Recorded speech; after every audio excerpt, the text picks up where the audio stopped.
নমস্কার। কথায় কথায় কথামৃত অনুষ্ঠানের 488তম পর্বে আপনাদের স্বাগত। আপনারা এই অনুষ্ঠান দেখছেন প্রাণারাম বাংলা ইউটিউব চ্যানেলে, যেখানে সপ্তাহের প্রত্যেক দিন সম্প্রচারিত হয় এই কথায় কথায় কথামৃত অনুষ্ঠানটি। শুরুর সময় থাকে রাত্রি 9টা, আর এই চ্যানেলেই প্রত্যেক সপ্তাহের শনিবার সম্প্রচারিত হয় শ্রী শ্রী মায়ের কথা। শুরুর সময় থাকে সন্ধে 6টা। এই অনুষ্ঠানে শ্রী শ্রী রামকৃষ্ণ কথামৃততে আমরা গতকাল ছিলাম এবং আজকেও অবস্থান করব 26শে অক্টোবর 1885 প্রসঙ্গে। শ্রীরামকৃষ্ণ শ্যামপুকুর বাটিতে অবস্থান করছেন। তার চিকিৎসার জন্যে আসেন ডাক্তার মহেন্দ্রলাল সরকার।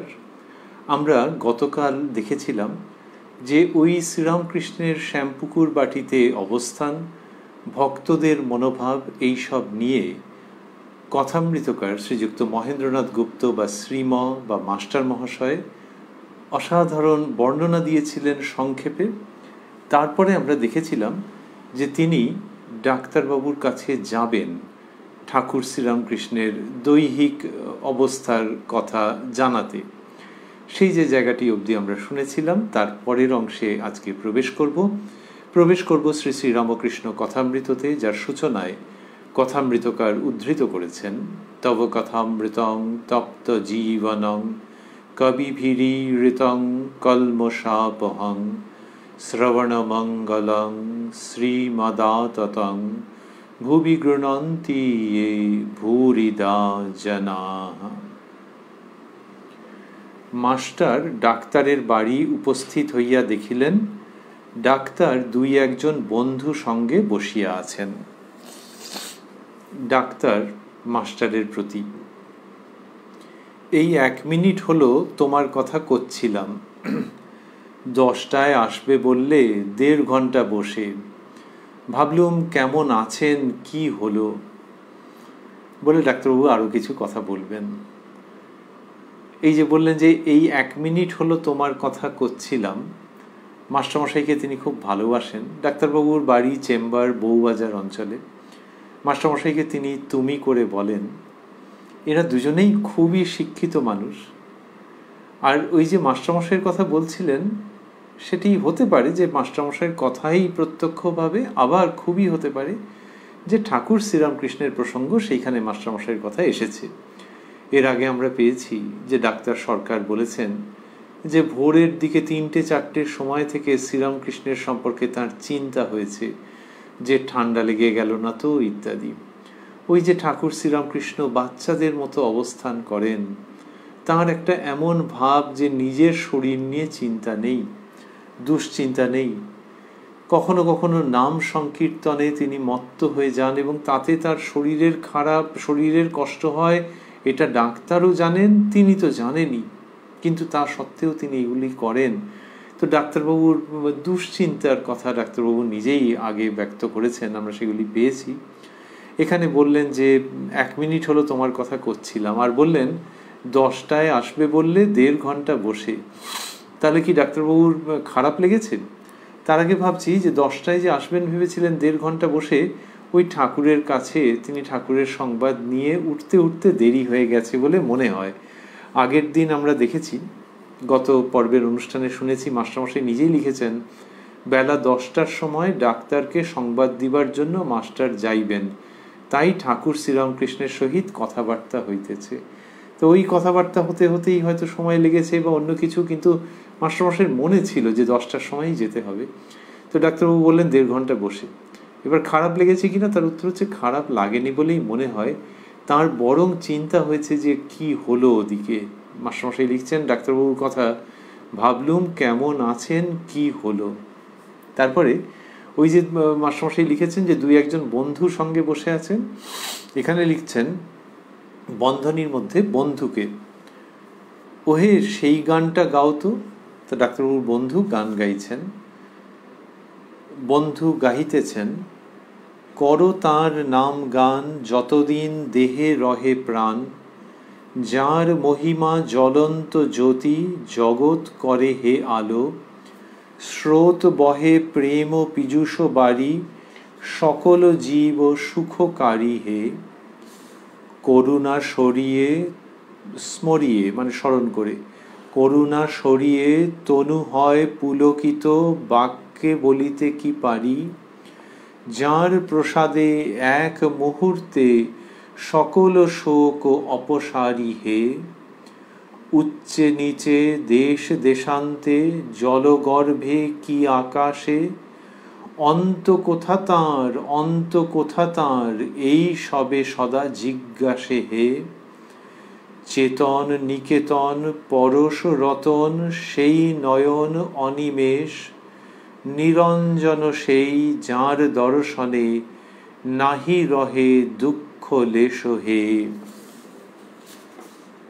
কর তাঁর নাম গান যতদিন দেহে রহে প্রাণ।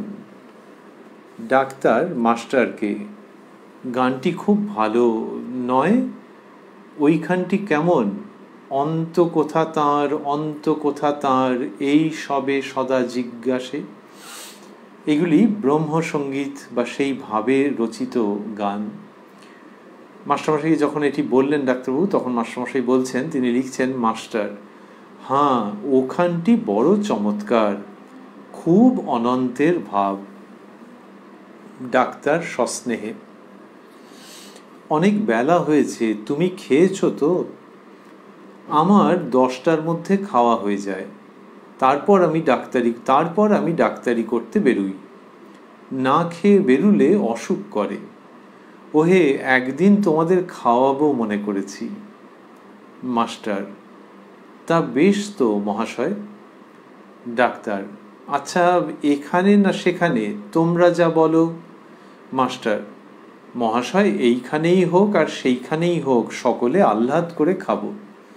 সেখানে মানে ঠাকুর শ্রীরামকৃষ্ণ ওই শ্যামপুকুর বাটিতে যেখানে অবস্থান করছেন, স্থূলদেহে রয়েছেন, সেই জায়গাটির কথা বলছেন।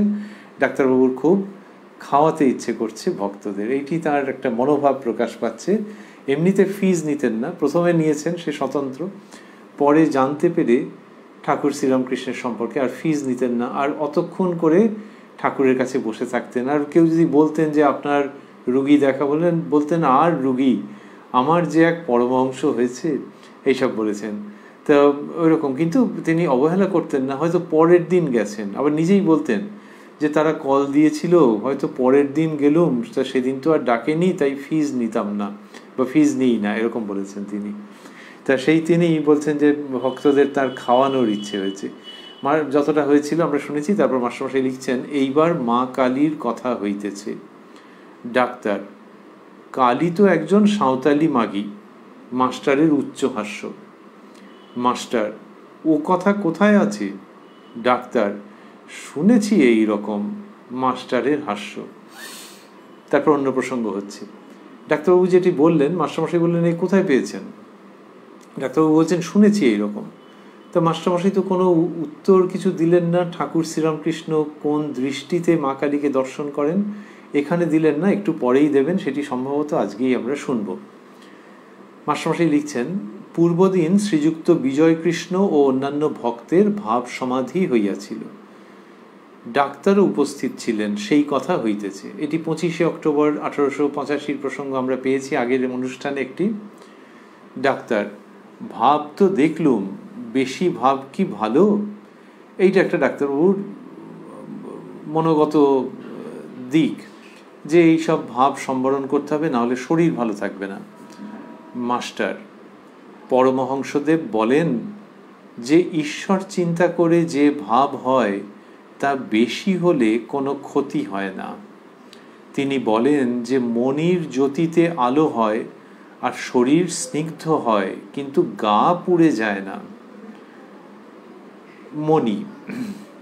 মণি মাণিক্য যে বলা হয়, তার মানে খুব মূল্যবান ধাতু, যেমন হীরক, হিরে আর কি।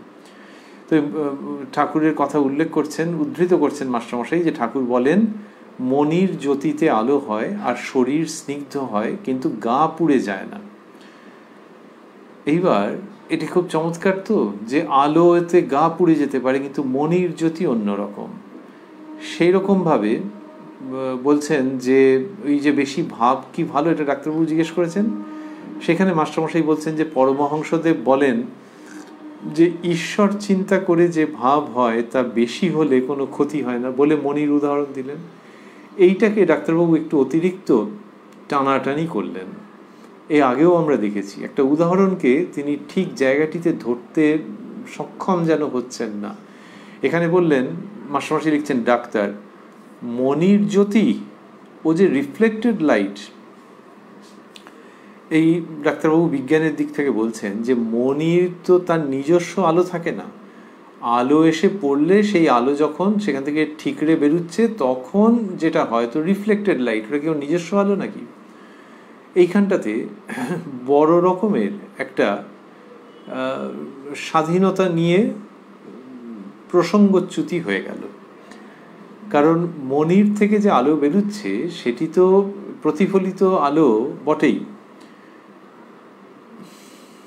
এইবার সবসময় যে প্রতিফলিত তাও নয়, কিছুটা প্রতিফলিত, কিছুটা ওর মধ্য দিয়ে শোষিত হওয়ার পর নির্গত হচ্ছে, এইসব নানান রকম হচ্ছে। এইবার সেই যে আলোটা সেটা নিয়েই তো কথা।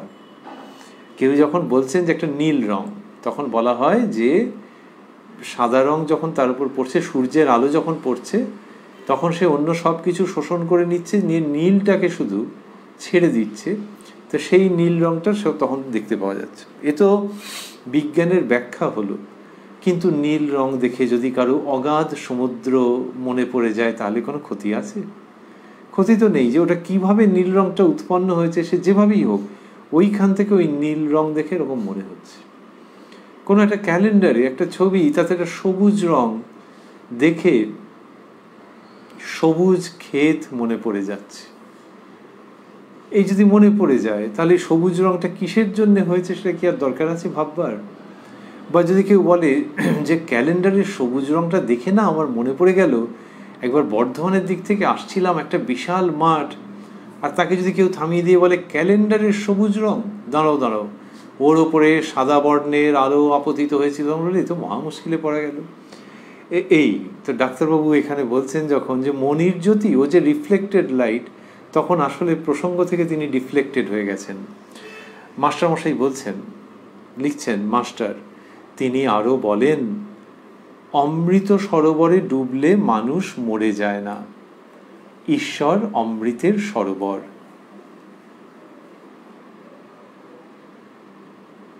তাতে ডুবলে মানুষের অনিষ্ট হয় না, বরং মানুষ অমর হয়, অবশ্য যদি ঈশ্বরে বিশ্বাস থাকে।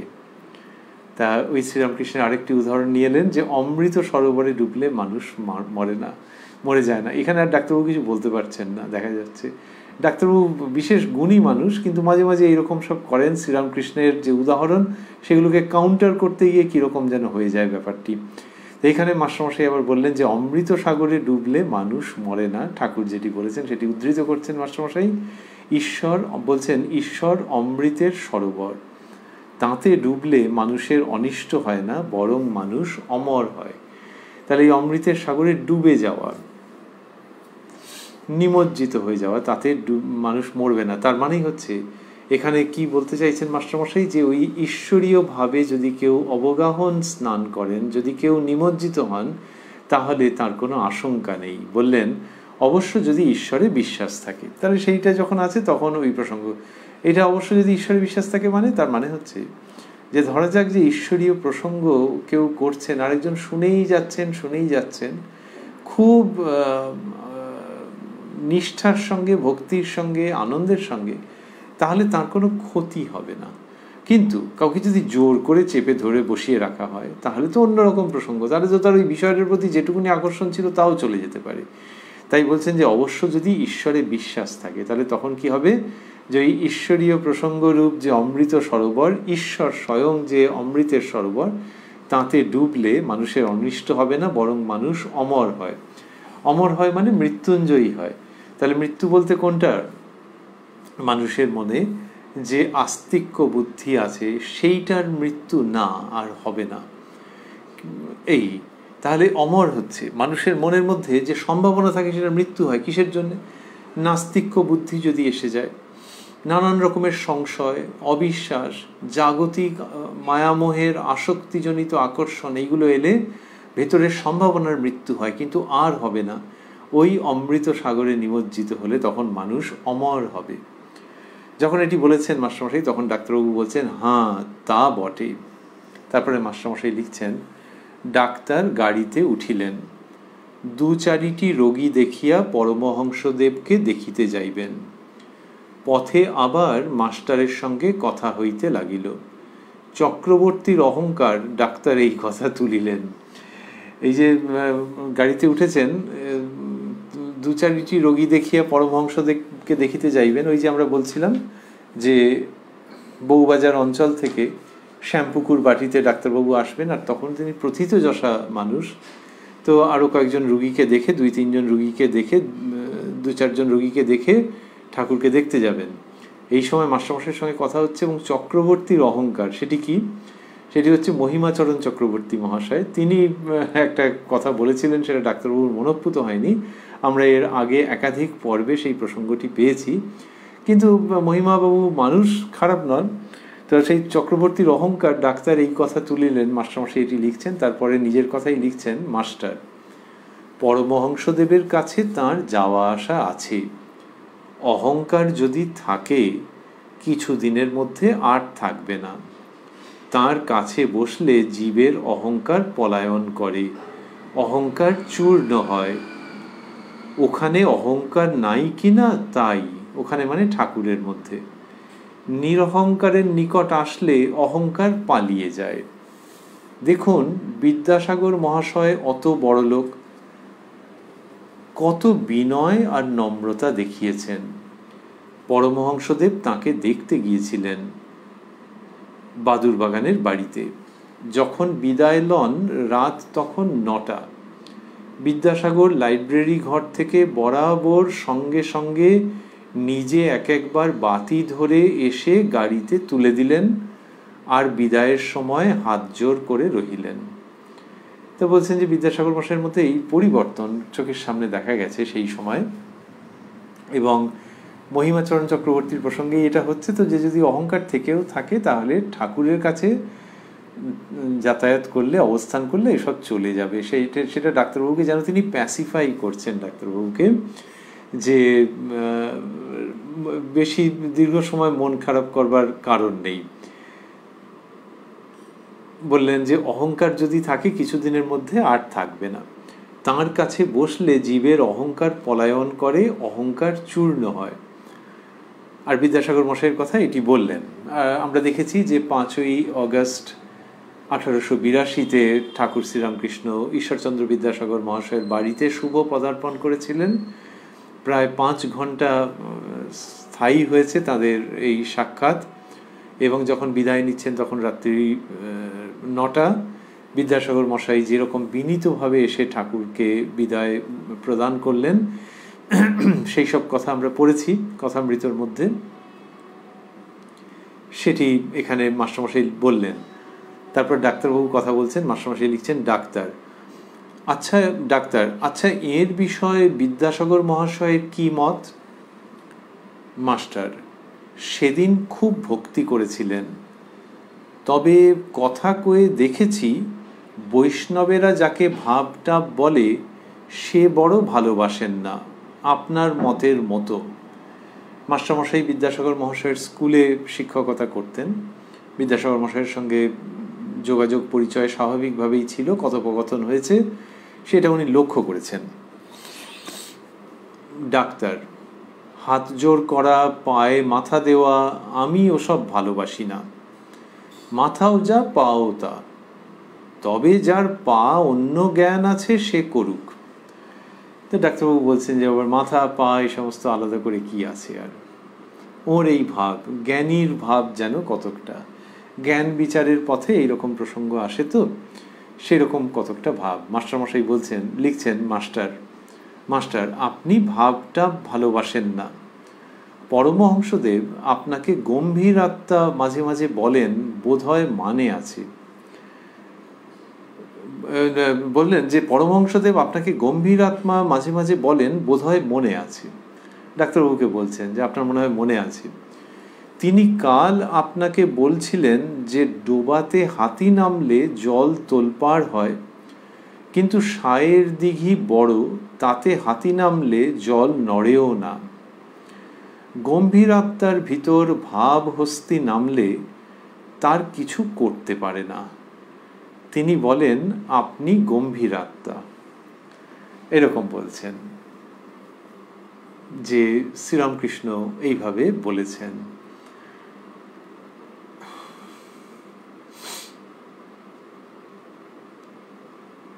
যে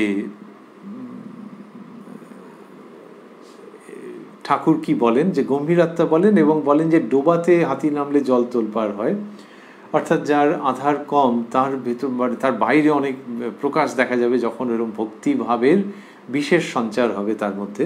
কিন্তু সায়ের দিঘি বড়, তার মানে যিনি বড় অধিকারী, যার ভেতরে পূর্বেই গভীর ভাব রয়েছে, বলছেন কিন্তু সায়ের দিঘি বড়, তাতে হাতি নামলে জল নড়েও না। গম্ভীর আত্মার ভিতর ভাব হস্তি নামলে তার কিছু করতে পারে না। তার কিছু করতে পারে না এরকমভাবে মাস্টারমশাই বললেন। ঠাকুর বুঝিয়েছেন ওইটি, যে তার আর ওই বাইরের প্রকাশ কিছু থাকে না, লোকে জানতেই পারে না। ঠাকুর এইভাবে বলছেন। তিনি মাস্টারমশাই বলে চলছেন, তিনি বলেন, আপনি গম্ভীর আত্মা। এরকম একটা উচ্চ প্রশংসার ভাবে মাস্টারমশাই যেই বলেছেন, তখন ডাক্তারবাবু এমনিতে তিনি খুব বিনীত লোক এবং অহংকারীও নন। ওই মহিমা চক্রবর্তী মহাশয়ের কথাটাতে একটু লেগেছে, আর কি করা যাবে, মানুষ তো। কিন্তু ডাক্তারবাবুর রসবোধ আছে, সজ্জন, অহংকারী নন, একটা স্নিগ্ধ ব্যক্তিত্বের মানুষ। কিন্তু এইখানে যেই মাস্টারমশাই এইসব বললেন যে ঠাকুর এরকম বলেছেন, তিনি বলেন আপনি গম্ভীর আত্মা, তখন ডাক্তারবাবু বলছেন, মাস্টারমশাই লিখছেন, doctor, I don't deserve the compliment. তার মানে আমার অত প্রশংসার আমি যোগ্য নই। I don't deserve the compliment. ভাব আর কি বলে আবার ওই আগের প্রসঙ্গটা বলছেন, ভাব আর কি, ফিলিংস, ভক্তি আর অন্যান্য ফিলিংস, ভাব আর কি, ফিলিংস, ভক্তি আর অন্যান্য ফিলিংস বেশি হলে কেউ চাপতে পারে, কেউ পারে না। ওই নিজের কথাটাকে ওইরকমভাবে একটু ঘুরিয়ে বলছেন, বা একটু যেন এড়িয়ে যাচ্ছেন জ্ঞানত, আর বলছেন যে ভাবটা হচ্ছে ফিলিংস, কেউ চাপতে পারে, কেউ পারে না। তা আমি যদি চেপে থাকি তো সেটা এমন কিছু বড় কথা নয়। মাস্টার এইবার খুব সুন্দর বলছেন, মাস্টারমশাই লিখছেন, মাস্টার, এক্সপ্লানেশন কেউ দিতে পারে একরকম করে, কেউ পারে না। কিন্তু মহাশয়, ভাব ভক্তি জিনিসটা অপূর্ব সামগ্রী। তিনি বলছেন এক্সপ্লানেশন কেউ দিতে পারে একরকম করে, কেউ পারে না, কিন্তু মহাশয়, ভাব ভক্তি জিনিসটা অপূর্ব সামগ্রী। স্টেবিং অন ডারউইনিজম আপনার লাইব্রেরিতে দেখলাম। ডাক্তারবাবুর অনেক বইয়ের সংগ্রহ ছিল। তা মাস্টারমশাই মনে হয় যখন বসে থেকেছেন কোনো দিন, ডাক্তারবাবু হয়তো আসেননি, সেই সময় দেখেছেন, যেভাবেই হোক। স্টেবিং অন ডারউইনিজম আপনার লাইব্রেরিতে দেখলাম।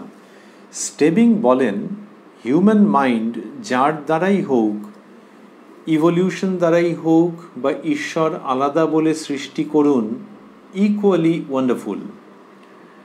তিনি একটি বেশ উপমা দিয়েছেন, theory of light. Whether you know the undulatory theory of light or not, light in either case is equally wonderful. Doctor, হ্যাঁ, আর দেখেছো, স্টেবিং ডারউইনিজম মানে আবার গড মানে। ডাক্তারবাবু সব পড়া আছে, এমনি এমনি বই রাখেননি। মাস্টারমশাই বলছেন যে এই যে ভাব ভক্তির যে জায়গাগুলো, এর একটা বিশেষত্ব আছে, যে একটা ইমোশন, এবং এই যে ভাবটা, প্রবল ভাব, সেটা উৎপন্ন হওয়ার কারণ আছে। উনি উদাহরণ দিচ্ছেন যে আধ্যাত্মিক ক্ষেত্রে যেমন আছে, তেমনি কতগুলো ব্যাপারে আছে যে বিস্মিত না হয়ে পারা যায় না। ওর মধ্যে যে একটা আলাদা ভাব তৈরি হয়, খুব নিবিড় সুতীব্র ভাব তৈরি হয়। বলছেন ওই প্রসঙ্গে যে স্টেবিং অন ডারউইনিজম আপনার লাইব্রেরিতে দেখলাম। স্টেবিং বলেন, হিউম্যান মাইন্ড যার দ্বারাই হোক, ইভলিউশন দ্বারাই হোক বা ঈশ্বর আলাদা বলে সৃষ্টি করুন, আলাদা বসে সৃষ্টি করুন, তাহলে বলছেন মানুষের মন।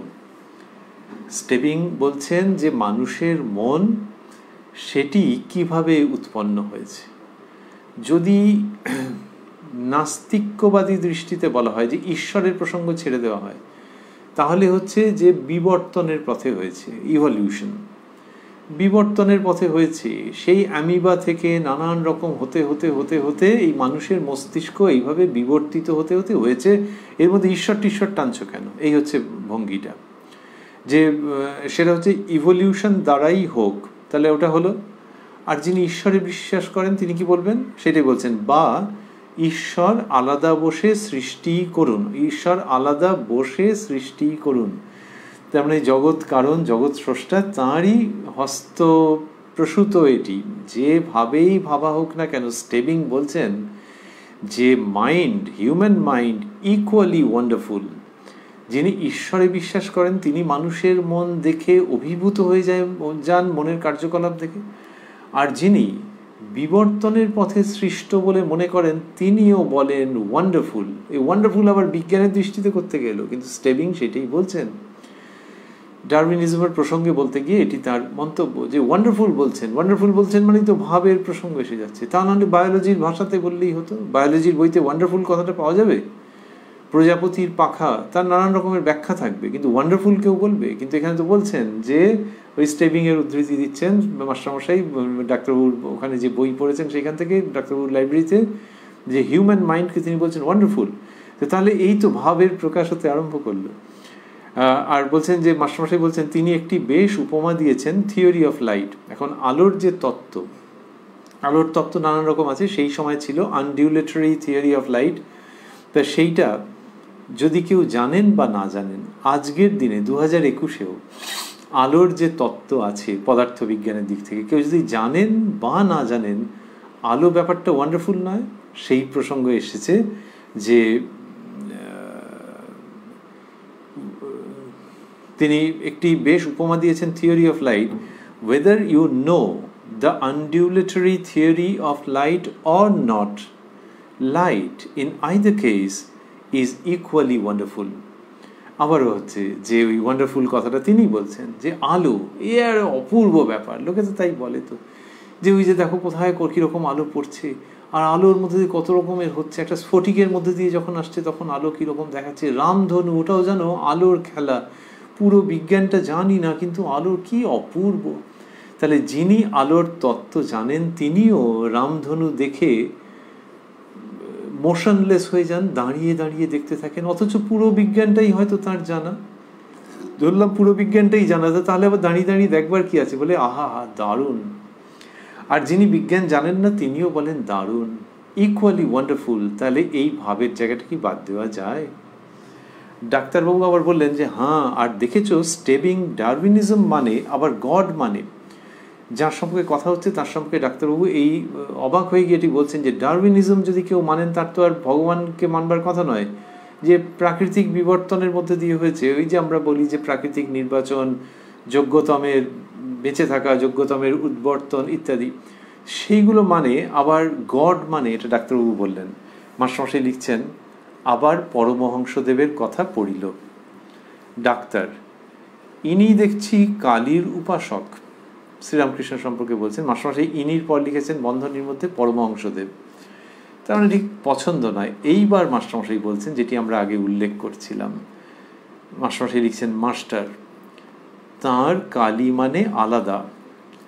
বেদ যাকে পরম ব্রহ্ম বলে তিনি তাঁকেই কালী বলেন। মুসলমান যাকে আল্লাহ বলে, খ্রিস্টান যাকে গড বলে তিনি তাঁকেই কালী বলেন। তিনি অনেক ঈশ্বর দেখেন না, এক দেখেন।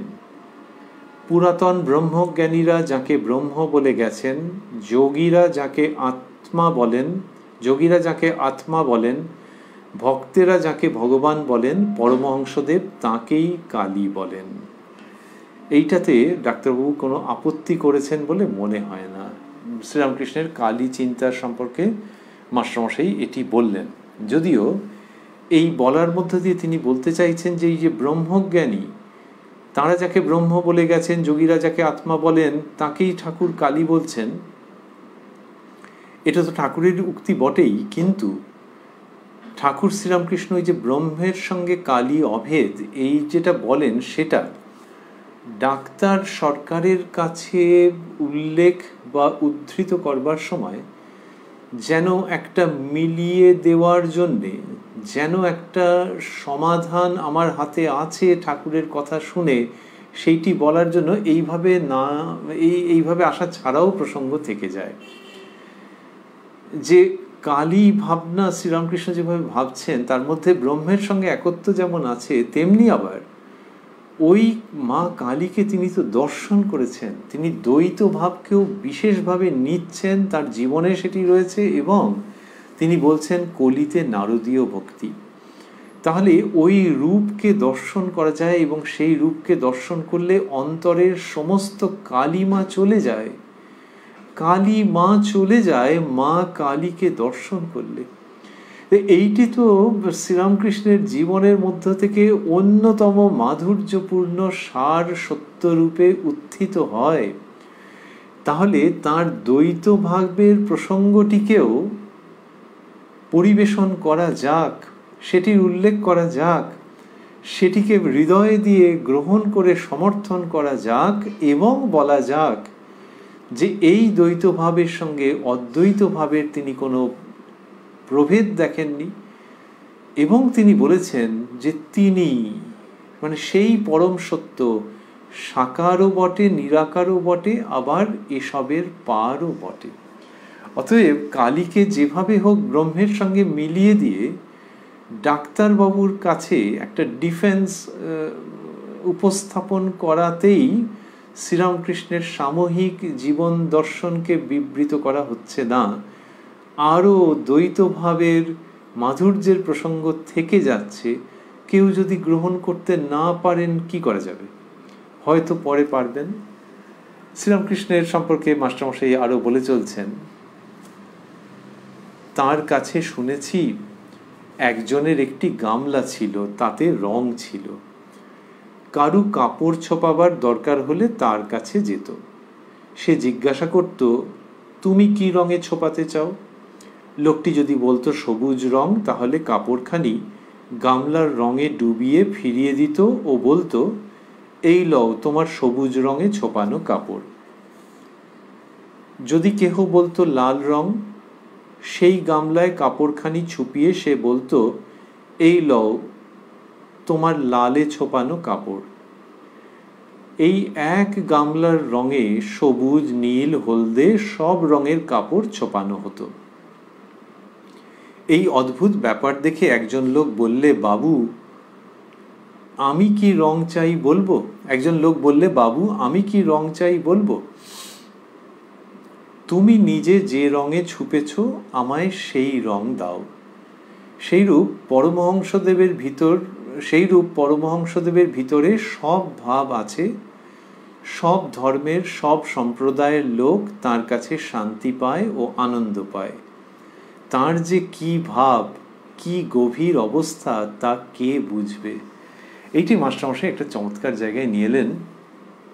রঙের গামলার যে গল্প তিনি বলছেন, যে উদাহরণের প্রসঙ্গ তিনি উত্থাপন করছেন, সেটি আমরা সবিস্তারে আগে একটি পর্বে তাঁরই রচিত শ্রী শ্রী রামকৃষ্ণ কথামৃত অবলম্বন করে শ্রবণ করেছি এবং ভাববার প্রয়াস করেছি। এইখানে ওই প্রসঙ্গটিকে মাস্টারমশাই বললেন যে ঠাকুরের সেইরূপ পরমহংসদেবের ভিতর সব ভাব আছে, সব ধর্মের সব সম্প্রদায়ের লোক তার কাছে শান্তি পায় ও আনন্দ পায়। তার যে কি ভাব, কি গভীর অবস্থা, তা কে বুঝবে? এইখানে তিনি কিন্তু ডাক্তার সরকারের প্রতিও এই ইঙ্গিতটা করছেন যে তার ভাবের অন্ত নেই। আমরা এতদিন ধরে থেকে বুঝছি তো, আপনি আগে থাকতেই যদি কোনো সিদ্ধান্তে যান যে এই জায়গাটা ভালো লাগছে, এই জায়গাটা ভালো লাগছে না, এরকমভাবে ভাববেন না। আপনার যেটা ভালো লাগছে সেটার তো পুরো উপাদান পাচ্ছেন। বাস্তবিক মাস্টারমশাই কথামৃততে যা দিয়েছেন তাতে আমরা দেখছি যে ঠাকুর যখন জ্ঞানের প্রসঙ্গ বলছেন তখন মাস্টারমশাই খুব ভালো লাগছে, তখন ডাক্তারবাবুর খুব ভালো লাগছে। তো সুতরাং আপনার নিজের মনের রঙে তো উনি কাপড় বা আপনার মনটিকে তো পছন্দের মতো রঙে ছুপিয়ে দিয়েছেন। আর বাকিগুলো নিয়ে এত তাড়াতাড়ি সিদ্ধান্তে উপনীত হতে যাবেন না, তার জন্য আরও ধৈর্য ধরে অনুগমন করতে হবে, এটি মাস্টারমশাই বললেন। কিন্তু ওই ডাক্তারবাবুর যেরকম আছে যে একটুখানি আবার উদাহরণটাকে নিয়ে টানাটানি করা, যেটা সবসময় ঠিকঠাক হয় না। এখানে ডাক্তারবাবু বলছেন, মাস্টারমশাই লিখছেন, doctor, all things to all men, তাও ভালো নয়, অলদো সেন্ট পল সেজ ইট, অলদো সেন্ট পল সেজ ইট। তাহলে all things to all men, এটা সেন্ট পল বলেছেন বটে, কিন্তু সেটা ভালো নয়। যে এটা কি ভেবে ডাক্তারবাবু বলেছেন আমরা অনুসরণ করতে যাব না। হয়তো এটা ভেবেছেন যে যে যেরকম চাইছে সেরকমভাবে ছুপিয়ে দেওয়া, এটা কি ঠিক? তো মাস্টারমশাই তো যেটা বলছেন পরিষ্কার, যে ধর্মের ক্ষেত্রে যার যেরকম ভাব, শ্রীরামকৃষ্ণ বলছেন যে ঈশ্বর এক একজনের মধ্যে এক এক রকম ভাব দিয়ে রেখেছেন এবং সেই পথেই সে অগ্রসর হবে। সেই রকম মানসিকতা, সেই রকম সংস্কার, সেই রকম রুচি, সেই পথে অগ্রসর হবে। এবং মাস্টারমশাই বলছেন যে ঠাকুরের কাছে প্রত্যেকে এসে নিজের নিজের সংস্কার, মনোভাব, রুচির মতো উপাদান খাদ্য লাভ করে। ডাক্তারবাবু এরকম একটা উক্তি করলেন। আবারও মাস্টারমশাই বলছেন, লিখছেন, মাস্টার, পরমহংসদেবের অবস্থা কে বুঝবে?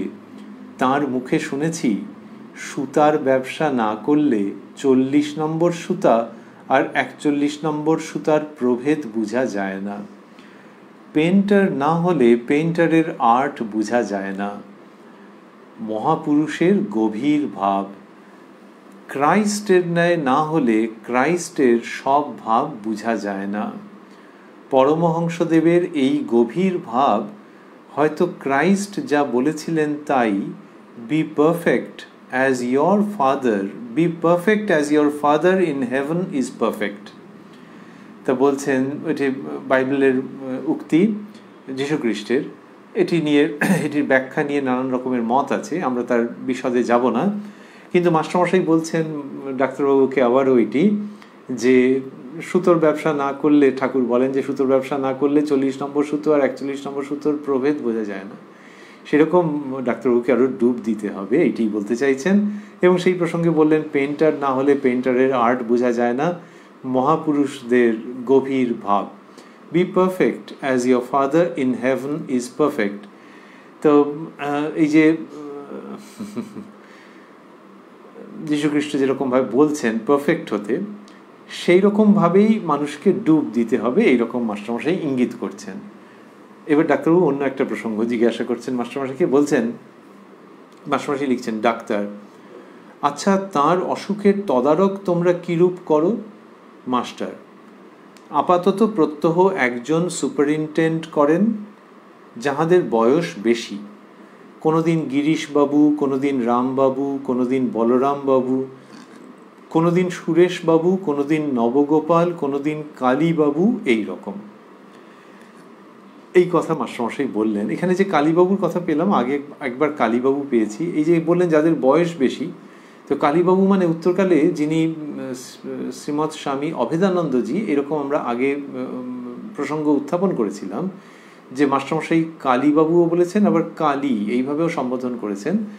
আবার এখানে আমরা তখন বলেছিলাম যে পরে আছে, এখানে যেভাবে উল্লেখ করছেন তাতে ইনিই যে শ্রীযুক্ত কালীপ্রসাদ অর্থাৎ উত্তরকালের স্বামী অভেদানন্দজি, সেটি পরিষ্কার বোঝা যাচ্ছে না। কিন্তু প্রসঙ্গটা হলো যে ডাক্তারবাবু এরকম জানতে চাইছেন, কৌতূহলী, যে এরা অসুখের তদারক কীরকমভাবে করেন। ডাক্তারবাবু তো দেখে মুগ্ধ হয়ে যাচ্ছেন যে এই সমস্ত মানুষজন, এরাও নিজ নিজ ক্ষেত্রে সব প্রতিষ্ঠিত, এরা কিভাবে ঠাকুরের সেবা করছেন। এর মধ্যে তো একটা মেডিকেল দিক আছে। ওই যে বললেন যে তদারক তোমরা কীরূপ করো, তাহলে ওই ম্যানেজমেন্টটা কীরকমভাবে হয় সেটা জিজ্ঞাসা করছেন। তখন মাস্টারমশাই বললেন যে আপাতত প্রত্যহ একজন সুপারিনটেন্ডেন্ট করেন, যাহাদের বয়স বেশি। নিজের ভূমিকা কিছু বললেন না। কোনোদিন গিরিশবাবু, কোনোদিন রামবাবু, কোনোদিন বলরামবাবু, কোনোদিন সুরেশবাবু, কোনোদিন নবগোপাল, কোনোদিন কালীবাবু, এই রকম এটি বললেন। এইবার ওরা ঠাকুরের কাছে এসে উপস্থিত হবেন। এই সকল কথা কহিতে কহিতে শ্রী শ্রী ঠাকুর পরমহংসদেব শ্যামপুকুরে যে বাড়িতে চিকিৎসার্থ অবস্থান করিতেছেন, সেই বাড়ির সম্মুখে ডাক্তারের গাড়ি আসিয়া লাগিল। তাহলে এই যে ডাক্তারবাবুর গাড়ি এলো এবং শ্যামপুকুর বাটিতে, এইখানে ঠাকুর শ্রীরামকৃষ্ণের সঙ্গে অনেক প্রসঙ্গ হবে, অসামান্য সেই সমস্ত প্রসঙ্গ, সেগুলি আমরা পরবর্তী দিনে শুনব। আজকে যতটা সময় হয়েছে সেইখানে থামব। কেউ কেউ যারা এই অনুষ্ঠান শোনেন বলেছেন যে 1 ঘন্টার কম হলে কি 40 মিনিট হলে ঠিক মন ভরে না। এইবার যদি 40 মিনিটের কাছাকাছি সময় আমরা থামি এবং তার পরের যে প্রসঙ্গ আছে তার তো একটা ধারাবাহিকতা থাকে, সেটি যদি 20 মিনিটের মধ্যে শেষ না হয় তাহলে কি হবে? দুটো বিকল্প থাকছে। একটি হচ্ছে যে হ্যাঁ 1 ঘন্টায় যতটা হলো সেখানটা থেমে যাওয়া, কিন্তু এই একটা প্রসঙ্গ তো সেটা অনেক সময় অনুষ্ঠানের ক্ষেত্রে এরকম করা হয়ে থাকে যে আচ্ছা 1 ঘন্টা মানে 1 ঘন্টা, আধ ঘন্টা মানে আধ ঘন্টা, কিন্তু কথামৃতের ক্ষেত্রে সকলেই হয়তো লক্ষ্য করে থাকবেন যে একটা প্রসঙ্গ যখন চলে তখন তার মধ্যে একটা ছন্দ থাকে, এক একটা প্রসঙ্গের যেন এক এক রকম ছন্দ। মাস্টারমশাই বলতেন ভক্তদের অনেক সময় আপনি আপনি করেই বলতেন বেশিরভাগ, আপনারা এক একটি সিন চিন্তা করবেন তাহলেই হয়ে যাবে। নিজে সিন শব্দটি ব্যবহার করতেন, এই কথামৃতের প্রসঙ্গে এরকম বলতেন। তাহলে একটা সিন তার এক ধরনের অ্যাম্বিয়েন্স, তার এক ধরনের রিদম আছে, তো ছন্দ, সেই ছন্দটা কেটে যাবে যদি মাঝপথে থেমে যায় কেউ, এরকমই আমাদের মনে হয়। যে সুতরাং একটা বিকল্প হচ্ছে যে আচ্ছা ঠিক আছে 1 ঘন্টা মানে 60 মিনিট যেই হলো এখানে থেমে যাওয়া গেল, তাহলে হয়তো 1 ঘন্টা এই প্রসঙ্গের মধ্যে থাকা হলো। যিনি এটি বলছেন তার কথার আমরা কতকটা সমর্থন করি এই জন্যে যে মিছরির রুটি আর করেই খাও, সিধে করেই খাও, কিন্তু খেতে খেতে যদি কেউ আবার কেড়ে নেয় তখন মুশকিল। তো 1 ঘন্টার মাথায় কেড়ে নিচ্ছে আর একরকম। এইরকম যে জায়গা সেটা একটা দিক, যে একটা ছন্দ যেটা রয়েছে সেইখানটাতে কেমন যেন যে দুম করে যদি একটা জায়গায় থেমে যাওয়া হয়। ধরা যাক একজন কেউ প্রশ্ন করেছেন, ঠাকুর তার উত্তর দেবেন, সেই উত্তরটি দীর্ঘ, সেইখানে যদি প্রশ্নটা শুনে থেমে যাওয়া হয় যে ঠিক 1 ঘন্টা হয়ে গেছে। আরেকটি বিকল্প হচ্ছে যে না ওটা যতটা পর্যন্ত যাচ্ছে তাতে কিন্তু আবার অনেকের অসুবিধে হবে, কারণ এই অনুষ্ঠান 10টা পর্যন্ত হওয়ার কথা, আমরা কোনো দিন 15 মিনিট এমনকি 20 মিনিট পর্যন্ত গেছি, কেননা সেখানে আর অন্য উপায় ছিল না, আনন্দে গেছি, মিছরির রুটি আস্বাদন করতে থেকেছি। কিন্তু সেটি কখনো কখনো যদি মাঝে মাঝে এরকম হয় যে 15 মিনিট 20 মিনিট কি আধ ঘন্টা আরও বেশি হয়ে গেল, তাহলে কারো হয়তো অসুবিধা হবে না, কিন্তু কারো অসুবিধে হতেও পারে। বিশেষ করে যেহেতু রাত্রি 9টা থেকে 10টা, সন্ধ্যে 7টা থেকে 8টা হলে কি হতো জানি না, কিন্তু 9টা থেকে 10টা যেহেতু, সেই জন্য আরও 15 মিনিট আরও 20 মিনিট আরও আধ ঘন্টা হলে অনেকের হয়তো অসুবিধে হবে। এই যে দুটো জায়গা, সেইটির কথা ভেবে আমরা প্রথম যে বিকল্প, অর্থাৎ ওই আমরা যেরকম করছি সেটিতে রয়েছি, যে ওই দুটো বিকল্পের কোনোটাতেই যাব না, যে একটা মাঝখানে থামিয়ে দেওয়া একটু ছন্দপতন হয়ে গেল, অথবা 20 মিনিট আধ ঘন্টা 40 মিনিট আরও বেশি করে বলা, ওই দুটোর কোনোটাতেই যেতে চাইছি না। এই বিকল্পে থাকছি যে একটা প্রসঙ্গ যেখানে শেষ হচ্ছে যেন একটা কবিতা পড়ার মতো করে, যে যেখানটাতে শেষ হচ্ছে, দেখবেন যে কবিতার বইতে যদি একটা পাতায় একটা কবিতা হলো, আর একটা কবিতা হয়ে শেষ হলো, তো তারপর পাতায় আরও জায়গা রয়েছে, সেখানে যদি পরবর্তী কবিতা শেষ শুরু করে 2টো লাইন থাকে, 2টো পংক্তি, আর তার পরের পাতায় 12টা পংক্তি, কি বাজে লাগবে দেখতে। তো কবিতার বইতে সাধারণত কি করা হয়, যে যেখানে একটা শেষ হলো তারপর যদি এরকম অল্প অংশ তুলে আনবার মতো হয় তখন আর আনা হয় না, ওই পাতার বাকি অংশটা ফাঁকা থাকে, দেখতেও ভালো লাগে। আবার পাতা উল্টে পরবর্তী কবিতা, তেমনি ক্যালেন্ডারের পাতা উল্টে পরের দিনের প্রসঙ্গ আমরা সেইভাবে করে অনুসরণ করে থাকি। আমরা রয়েছি উদ্বোধন কার্যালয়ে প্রকাশিত শ্রী শ্রী রামকৃষ্ণ কথামৃতের 962 পৃষ্ঠায়, রয়েছি 26শে অক্টোবর 1885-তে শ্রীরামকৃষ্ণের পূত পবিত্র সান্নিধ্যের মধ্যেই তাঁরই প্রসঙ্গ চলছে আর কি, যেভাবেই হোক, যখন শ্রীরামকৃষ্ণ স্থূল দেহে অবস্থান করছেন উত্তর কলকাতার শ্যামপুকুর বাটিতে। তাঁরই কৃপা সাপেক্ষে এই অনুষ্ঠানে আপনারা আবারও মিলিত হব আগামীকাল প্রাণারাম বাংলা ইউটিউব চ্যানেলে, যেখানে সপ্তাহের প্রত্যেক দিন সম্প্রচারিত হয় এই কথায় কথায় কথামৃত অনুষ্ঠানটি। শুরুর সময় থাকে রাত্রি 9টা, আর এই চ্যানেলেই প্রত্যেক সপ্তাহের শনিবার সম্প্রচারিত হয় শ্রী শ্রী মায়ের কথা। শুরুর সময় থাকে সন্ধে 6টা। আজকে আমরা যেটি দেখছিলাম, সেখানে দেখলাম যে প্রসঙ্গের মধ্যে আমরা ছিলাম, যে মাস্টারমশাই ডাক্তারবাবুর বাড়িতে গেছেন ঠাকুরের সম্পর্কে জানাতে। ডাক্তারবাবু বললেন যে তিনি ঠাকুর সম্পর্কে চিন্তিত ছিলেন, ভাবছিলেন যে কেমন আছেন, কি হলো, এইসব কথা ঠাকুর বললেন। তারপরে ডাক্তারবাবুর একজন বন্ধু একটি গান সঙ্গীত পরিবেশন করলেন। ডাক্তারবাবু মা কালীর সম্পর্কে একটা উক্তি করলেন, অনভিপ্রেত। মাস্টারমশাই হেসে উড়িয়ে দিলেন, পরবর্তী পর্যায়ে সেটির উত্তর দেবেন। আর ডাক্তারবাবু বললেন যে ভাব বেশি ভালো লাগে না তার। সেখানে মাস্টারমশাই দুটি উদাহরণ দিলেন, দুটি ঠাকুরের সূত্রে প্রাপ্ত। একটি হচ্ছে মনির জ্যোতিতে আলোকিত হওয়া, আরেকটি হচ্ছে ঈশ্বররূপ অমৃতের সাগরে নিমজ্জিত হওয়া। মাস্টারমশাইকে ডাক্তারবাবু গাড়িতে তুলে নিলেন।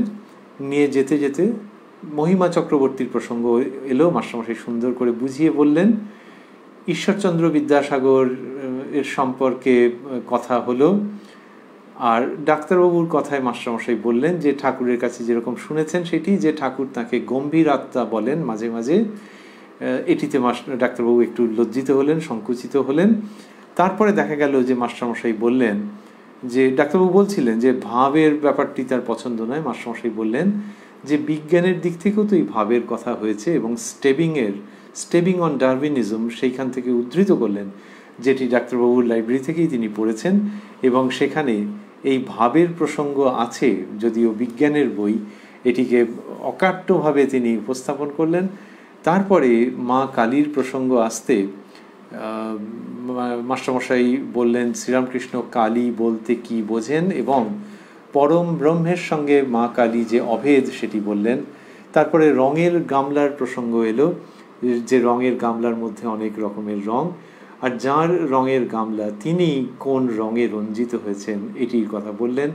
ডাক্তারবাবুকে বললেন মাস্টারমশাই যে শ্রীরামকৃষ্ণের কাছে যেটি শুনেছেন যে সুতোর ব্যবসা না করলে সূক্ষ্ম বোধ হয় না, সুতোর তফাৎ একটির থেকে আরেকটির বুঝতে পারা যায় না, 40 নম্বর সুতো আর 41 নম্বর সুতোর প্রভেদ বোঝা যায় না, পেইন্টার না হলে পেইন্টারের আর্ট বোঝা যায় না। এই যে মহাপুরুষদের গভীর ভাব, এগুলির অনুধ্যান করতে হয়, অনুগমন করতে হয়, মনন করতে হয়, সেটি মাস্টারমশাই বললেন।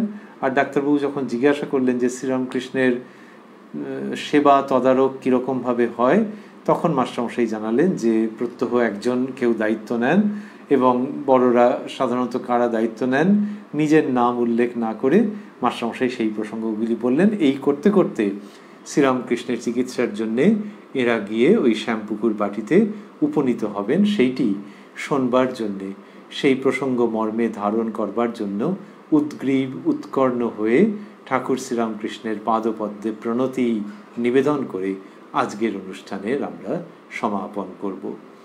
ওম নিরঞ্জনং নিত্যমনন্ত রূপং ভক্তানুকম্পাধৃত বিগ্রহং বৈ ঈশাবতারং পরমেশমিড্যং তং রামকৃষ্ণং শিরসা নমামঃ।